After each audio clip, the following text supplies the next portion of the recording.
Okay, it's about 6:30 here in Middle Tennessee. I had a video of this earlier, but my sister took 100 pictures of herself, and I was erasing them, not paying attention, just memorizing where the buttons were. But I went to the junkyard and I got the trim pieces. Just happened to be the night, last night I was looking for them, and they won about $45 just for one trim piece.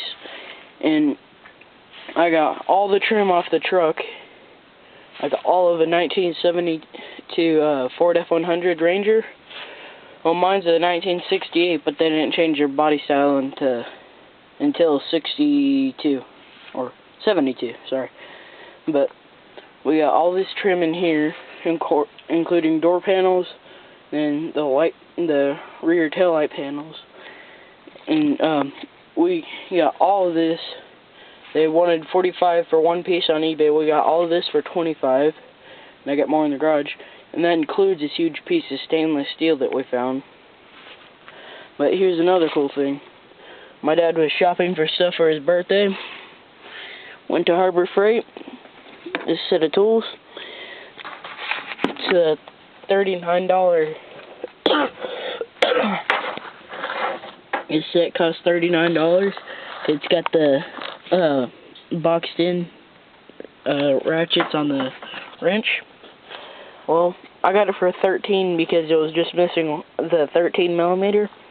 But the awesome thing is, what I had planned for this was for using all these on a Nissan, because they're so tight you pretty much have to have a boxed in wrench. But this is like a perfect Nissan set because you got the 17, the 15, 14, 12, and then the 10. That's all you mainly need for a Nissan. Now, here, if you can see the shape that that's in, it's all corroded and stuff. Let me go show you the ones in the garage that just got kind of temporarily done with. Well, I got it polished, and my dad helped me with that. But we got the parts polished. But what happened is the pressure valve on his, or not the pressure valve, I don't remember what part it was, but anyways, a part of his compressor blew up, or shot off.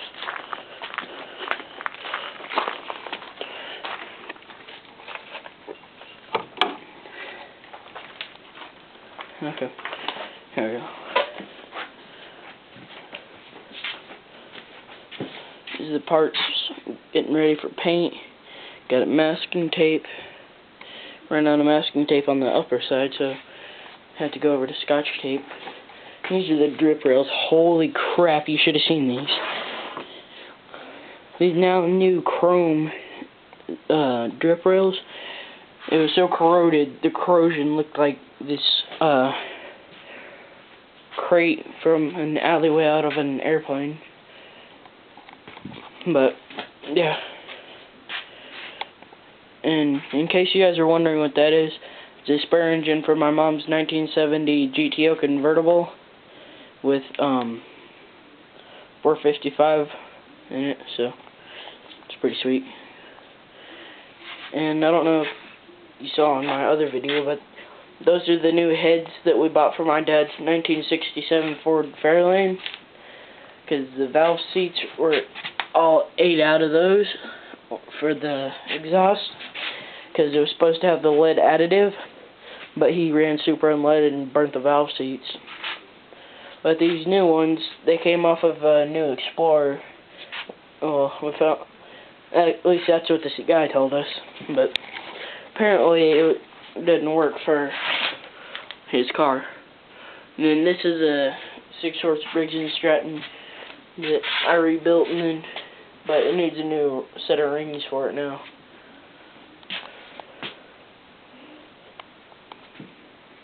This is our garage. Actually, our house, it was a 2-story garage, and we converted it into a house. But the sweet thing is, me and my brothers all get the upstairs. I don't know if you can see all the stuff that's in there. That's a paint. It's acetone with the brush where these parts that we pulled off the other truck. This dude, he painted the truck red. It was originally green, but what happened is when he painted it, he left the trim pieces on. So we had to get I went and got some acetone to put on and get the paint off. But in case you're wondering why I have it taped up if I'm going to paint it, because I'm painting it original, where you see the chrome, or not the chrome, but the polished aluminum, is going to be black, make it look original. Now, that's the color green that the truck was right there. If you're wondering why that other part's lighter, it's because of the acetone. Well, carburetor cleaner when I was getting all the corrosion stuff off of it. But I have some Ranger emblems inside that we pulled off of this one truck. It was fun because it was the same type of truck, but the newer model. It was the 73 instead of the 72. But the 72 that I got the emblems off of was sitting right next to the other one in the other truck, but they were sitting in the crush pile. So when we were going, so me and my dad thought we could go ahead and try and get the Ranger emblems off. We got one side off, and then the other side was butted up against the truck. So we made a pry bar with junk we could find at the junkyard, and put a like a 4x4 down in between the trucks, and did the bolts and got the part off. But this little metal tab right here broke off the Ranger emblem. I'll show you that in a second when we go inside.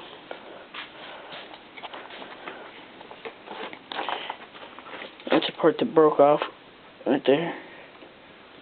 I don't know if you can really see it, but it is what it is. I know he's on the computer actually looking for parts.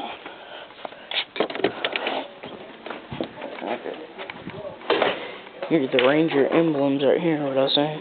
Let me come over here.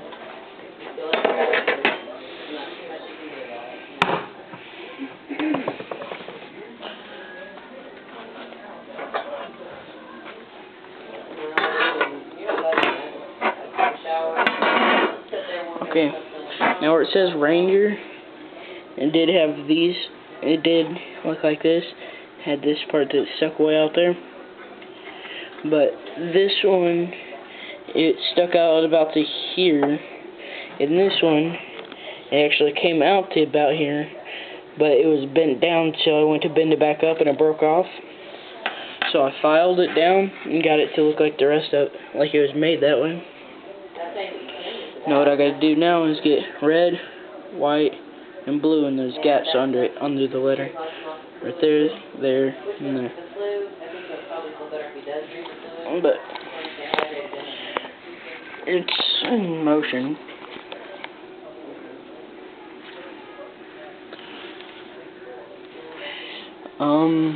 Monday, these guys at the junkyard are gonna go pull the bed and the front bumper off. I think we might be getting the doors for it. If we are, I think that'll be an extra $100. They wanted $200 for the bumper and the bed. But my dad used to work there, so his friends pretty much give him a discount. It's pretty sweet though.